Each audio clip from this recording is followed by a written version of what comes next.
Diabetes mellitus, USMLE pearls. First, let's talk about type 1 diabetes mellitus. This is an autoimmune destruction of the pancreatic beta cells, leading to absolute insulin deficiency. It's associated with HLA-DR3 and DR4, and it usually presents in kids, adolescents, or young adults.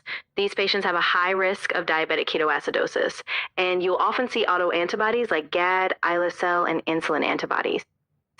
Next, type 2 diabetes mellitus. This is driven by insulin resistance and a relative insulin deficiency. It's strongly linked to obesity and often runs in families. Usually it shows up in adults over 40. They're at risk for hyperosmolar hyperglycemic state, or HHS. Now, a key high-yield comparison, DKA versus HHS. DKA is typical in type 1. Glucose is usually between 250 and 600 with positive ketones and high anion gap acidosis.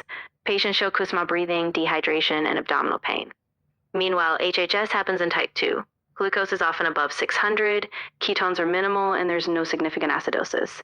These patients present with severe dehydration and altered mental status. Next, HbA1c is crucial. It reflects average glucose over 3 months. A goal is often around 7%, but remember it can be affected by RBC lifespan. Let's cover some key drugs. First line for type 2 is metformin, which targets hepatic gluconeogenesis. Sulfonylurea is also helped by increasing insulin release, but they carry a risk of hypoglycemia and weight gain.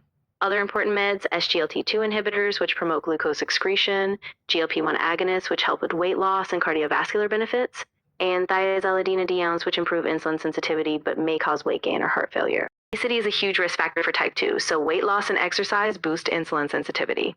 ACE inhibitors or ARBs slow diabetic nephropathy. And remember, always check potassium before starting insulin and DKA because insulin drives potassium into cells and can cause hypokalemia. Diabetic nephropathy, early sign is microalbuminuria. Later, you see proteinuria, reduced GFR, and Kimmel-Still-Wilson nodules. Hypoglycemia is critical. Symptoms include sweating, tremor, tachycardia, anxiety, if severe, confusion, seizures, or even unconsciousness. Treat with 15 grams of fast-acting carbs, the rule of 15.